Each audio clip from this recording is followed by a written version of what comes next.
Vivek Gopan representative cricket കളിച്ച ഒരു ക്രിക്കറ്ററാണ്. കേരളത്തിന് വേണ്ടി അദ്ദേഹം വളരെയധികം അണ്ടർ-19 കാറ്റഗറിയിലുള്ള സ്റ്റേറ്റ് മാച്ചസൊക്കെ കളിച്ചിട്ടുള്ള പരിചയ സമ്പത്തുള്ള ഒരു വ്യക്തിയാണ്. തീർച്ചയായിട്ടും അദ്ദേഹത്തിൻ്റെ ഈ ഒരു എക്സ്പീരിയൻസ് ഈ മാച്ചിൽ തീർച്ചയായിട്ടും കേരള സ്ട്രൈക്കേഴ്സിനെ സഹായിക്കുമെന്ന് ഞാൻ കരുതുന്നു. കേരള സ്ട്രൈക്കേഴ്സിൻ്റെ ക്യാപ്റ്റൻ മോഹൻലാൽ അദ്ദേഹത്തിൻ്റെ ആ ഒരു ഫീൽഡ് സെറ്റിങ്സ്, പ്രത്യേകിച്ചും ഈ ഘട്ടത്തിൽ ബോളിംഗ് ചേഞ്ചിലൂടെ അദ്ദേഹം ഉണ്ണിമുകുന്ദനെ കൊണ്ടുവരികയും 2 വിക്കറ്റ് നൽകുകയും ചെയ്തു. വിവേക് ഗോപനാണ് ബോൾ ചെയ്യുന്നത്. വിവേക് ഗോപൻ്റെ ആദ്യ പന്ത് വളരെ മികച്ച ഒരു ബോൾ എന്ന് തന്നെ പറയാം. ഗുഡ് ലെങ്ത് ബോൾ, റണ്ണൊന്നും എടുക്കാൻ സാധിച്ചില്ല. വരുൺ ബായാണ് കഴിഞ്ഞ മത്സരങ്ങളിലെല്ലാം തന്നെ, കഴിഞ്ഞ ആദ്യ മുംബൈ മത്സരത്തിൽ ഏറ്റവും മികച്ച രീതിയിൽ ബാറ്റ് ചെയ്ത് ഒരു വലിയ സ്കോർ മുംബൈ ഹീറോസിന് നേടാൻ സാധിച്ചത്. ഇപ്പോൾ വരുൺ ബാദലയുടെ വിക്കറ്റാണ് ഏറ്റവും നിർണായകമാകുക. വീണ്ടും ഒരു നല്ല പന്ത് തന്നെ, നല്ലൊരു സ്റ്റോപ്പ് എന്ന് തന്നെ പറയാം. വിവേക് ഗോപൻ സ്വന്തം ബോളിങ്ങിൽ തന്നെ അദ്ദേഹം ഡൈവ് ചെയ്ത് ആ ഒരു നല്ല ഷോട്ടിനെ 1 റണ്ണായി മാത്രം കുറച്ച് മുംബൈ ഹീറോസിൻ്റെ സ്കോർ 52 റൺസ് 3 വിക്കറ്റ് നഷ്ടത്തിൽ 7.2 ഓവറിൽ. ഈ ഒരു ഘട്ടത്തിൽ പ്രത്യേകിച്ച് റൺ റേറ്റ് കുറയ്ക്കുക, പവർ പ്ലേ മാറിക്കഴിഞ്ഞു. ഫീൽഡേഴ്സ് എല്ലാം 30 യാർഡ് സർക്കിളിന് വെളിയിൽ വന്നു കഴിഞ്ഞു. 4 ഫീൽഡേഴ്സ് മാത്രമാണ് 30 യാർഡ് സർക്കിളിനുള്ളത്. അതുകൊണ്ട് തീർച്ചയായിട്ടും റൺ റേറ്റ് ഇനിയും കുറയ്ക്കാൻ കേരള സ്ട്രൈക്കർ ബോളർമാർക്ക് സാധിക്കും.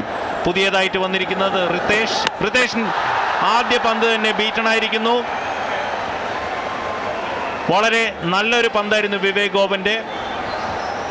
ഇപ്പോൾ മുംബൈ ഹീറോസിൻ്റെ സ്കോർ 52-ലും പന്ത് തിരിയുന്ന ആ ഒരു പ്രവണത കാണാൻ സാധിച്ചു. അതുകൊണ്ട് തീർച്ചയായിട്ടും വിവേക് ഗോപൻ്റെ 4 ഓവർ മികച്ച രീതിയിൽ ബോൾ ചെയ്താൽ മുംബൈ ഹീറോസിനെ കുറഞ്ഞ ഒരു സ്കോറിൽ തന്നെ ചുരുട്ടാൻ കേരള സ്ട്രൈക്കേഴ്സിന് സാധിക്കും. വിവേക് ഗോപൻ്റെ വീണ്ടും മനോഹരമായൊരു പന്ത്.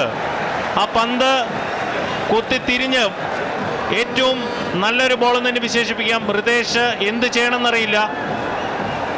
വീണ്ടും വിക്കറ്റ് കീപ്പറിൻ്റെ കയ്യിൽ പന്ത് പോയിരിക്കുന്നു. വീണ്ടും ഒരു ഡോട്ട് ബോൾ. ഈ ഓവറിൽ തന്നെ 3 dot ball Vivek Gopan ball ചെയ്തിട്ടുണ്ട്.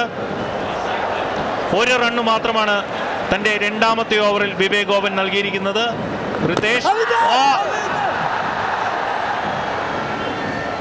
വിവേക് ഗോപൻ്റെ 5ാമത്തെ പന്ത് റിതേഷ് കളിക്കാൻ ശ്രമിച്ചു. 1 റണ്ണ് ബാറ്റിൽ തട്ടി മിഡ് വിക്കറ്റിൽ പോയി. 1 റണ്ണും കൂടി ആദ്യ സ്കോർ, പ്രത്യേകിച്ച് ആദ്യ റണ്ണ് എന്ന് തന്നെ പറയാം റിതേഷിൻ്റെ. മുംബൈ ഹീറോസിൻ്റെ സ്കോർ 53, 3 വിക്കറ്റ് നഷ്ടത്തിൽ.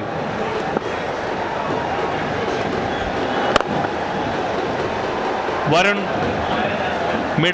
ലോങ് ഓഫിലോട്ട് കളിച്ച് 1 റൺസും കൂടി എടുത്തിട്ടുണ്ട്. 54 റൺസ് 3 വിക്കറ്റ് നഷ്ടത്തിൽ 8 ഓവർ പിന്നിട്ടപ്പോൾ മുംബൈ ഹീറോസ്. കേരള സ്ട്രൈക്കേഴ്സിൽ ഇപ്പോൾ നമ്മുടെ കൂടുതൽ അമ്മയുടെ പ്രസിഡൻ്റായ ഇന്നസെൻ്റ് അങ്കിളാണ്. അപ്പോൾ ഇന്നസെൻ്റ് അങ്കിൾ, കേരള സ്ട്രൈക്കേഴ്സിൻ്റെ മാച്ച് പെർഫോം ചെയ്യുന്ന കണ്ടിട്ട് എന്താണ് തോന്നുന്നത്? ഇത് ഈ കേരള സ്ട്രൈക്കേഴ്സ് മുംബൈ ഹീറോ എന്ന് പറയുന്ന ഒരു കളി ഇന്നലെ നമ്മൾ കളി കണ്ടു. ഇന്നലത്തെ കളിയിൽ തന്നെ നമ്മുടെ ആളുകൾക്ക് മുഴുവനും മനസ്സിലായി ഇവർ ഒരുപാട് കഷ്ടപ്പെട്ടിട്ടാണ് ഇവിടം വരെ എത്തിയതെന്ന്. കാരണം നമ്മുടെ കുട്ടികളൊക്കെ വെയിൽ കൊണ്ട് കഷ്ടപ്പെട്ട് കളിച്ചതിൻ്റെ ഒരു വലിയൊരു സംഭവമാണ് നമ്മൾ ഇന്നലെ കണ്ടത്. നമ്മുടെ ആളുകൾക്ക് മുഴുവൻ ടെൻഷനായിപ്പോയി, ഭയങ്കര ടെൻഷനാണ്. നമ്മൾ തോറ്റു എന്നുള്ളത് ഒരു പ്രശ്നമല്ല. അതെ, ബിക്കോസ് തോൽവി മാത്രമല്ല, നല്ല ടഫ് കോമ്പറ്റീഷൻ ആയിരുന്നു. 1 വിക്കറ്റിൽ മാത്രമല്ലേ തോറ്റത്. അപ്പോൾ അത് കാരണം വിഷമിക്കാനൊന്നുമില്ല. മാത്രമല്ല നമ്മൾ വലിയ വലിയ കളികൾ കണ്ടിട്ടുണ്ട്, ഇന്ത്യയും പാകിസ്ഥാനൊക്കെ. അതുപോലെയുള്ള അതേ സ്പിരിറ്റിൽ തന്നെയാണ് നമ്മൾ ഈ കളി കണ്ടത്. അപ്പോൾ നമുക്ക് തീർച്ചയായിട്ടും നമ്മുടെ അവർ ഇങ്ങനെ സിനിമയിൽ അഭിനയിക്കുക മാത്രമല്ല, ഇങ്ങനെയുള്ള കാര്യങ്ങളിലും അവർ മുൻപന്തിയിലാണ്. ഇതൊന്നും പണ്ടുണ്ടായിരുന്നില്ല. പിന്നെ നമ്മളെ തോൽപ്പിച്ച് തൊട്ടയൽ പക്കത്തുള്ള സംസ്ഥാനമാണ്, അതായത് തമിഴ്നാട്. അവരും നമ്മളെ സഹോദരങ്ങളാണ്. ഒരു പ്രശ്നമില്ല, നമ്മൾ നാളെ അവരെ തോൽപ്പിക്കും, അത്രയേ ഉള്ളൂ. ഒരു ക്വസ്റ്റ്യനും കൂടെ സർ, ഇന്നലെ നമ്മുടെ മാച്ച് നടന്നത് ചെന്നൈ റൈനോസ് ആൻഡ് കേരള സ്ട്രൈക്കേഴ്സിൻ്റെ കൂടെ ആയിരുന്നു. ഈ ഒരു മാച്ച് നമ്മുടെ സൗഹൃദം കൂട്ടാനായിട്ട് ഹെൽപ്പ് ചെയ്തോ? ആരുടെ കൂടെ? ചെന്നൈ റൈനോസിൻ്റെ ഒപ്പം. തീർച്ചയായിട്ടും. ചെന്നൈ എന്ന് പറഞ്ഞാൽ മലയാളവും തമിഴും തമ്മിൽ അധികം വ്യത്യാസമില്ല. അല്ലെങ്കിൽ തന്നെ നമ്മുടെ തൊട്ട അയൽവക്കക്കാരാണ്. ഈ സൗഹൃദമാണ് സൗഹൃദം. രാഷ്ട്രീയക്കാരുണ്ടാക്കുന്ന കുഴപ്പങ്ങളാണ്. ബാക്കിയൊന്നും ഞാൻ പറയണ്ട, നിങ്ങൾക്ക് തന്നെ അറിയാവുന്ന കാര്യമല്ലേ. Alright, sir. Thank you so much. Over to the commentators.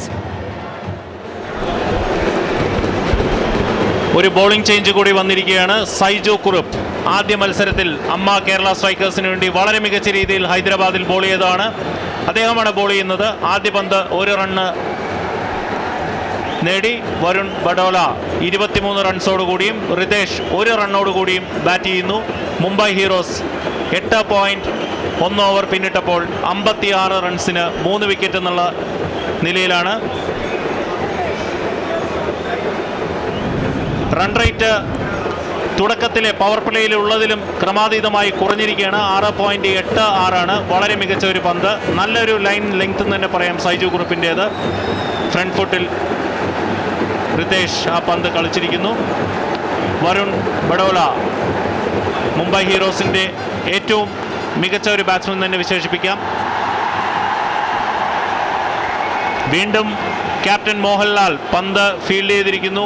1 run Ritesh 1 റൺസും കൂടി എടുത്തു നേടിയിട്ടുണ്ട്. റിതേഷ് ഇപ്പോൾ 2 റണ്ണോടുകൂടി ബാറ്റ് ചെയ്യുന്നു. ഇവരുടെ മുംബൈ ഹീറോസിൻ്റെ പ്രത്യേകിച്ചും എടുത്തു പറയേണ്ടത് അവരുടെ റണ്ണിംഗ് ബിറ്റ്വീൻ ദി വിക്കറ്റ്സ് ആണ്. ഒരു റണ്ണ് കൂടി അവർ മിസ്സാക്കുന്നില്ല എന്നുള്ളതാണ് നമുക്കിവിടെ കാണാൻ സാധിക്കുന്നത്. വരുൺ ബഡോല 24 റൺസോടുകൂടിയും റിതേഷ് 2 റൺസോടുകൂടിയും ബാറ്റ് ചെയ്യുന്നു. മുംബൈ ഹീറോസ് 58 റൺസിന് 3 വിക്കറ്റ് എന്നുള്ള നിലയിലാണ്. പന്ത് വളരെ ലോയായി, ഒരു രീതിയിലും ഒരു ബാറ്റ്സ്മാനും ഒരു ഷോട്ട് കളിക്കാൻ സാധിക്കാത്ത രീതിയിലുള്ള ഒരു പന്ത് തന്നെ എന്ന് പറയാം. 8.5 ഓവർ പിന്നിട്ടപ്പോൾ 58 റൺസിന് 3 വിക്കറ്റ് എന്നുള്ള നിലയിലാണ് മുംബൈ ഹീറോസ്. വീണ്ടും ഒരു നല്ല പന്ത്. മുംബൈ ഒരു ബൈ 59 റൺസിന് 3 വിക്കറ്റ് എന്നുള്ള നിലയിലാണ് 9 ഓവർ പിന്നിട്ടപ്പോൾ.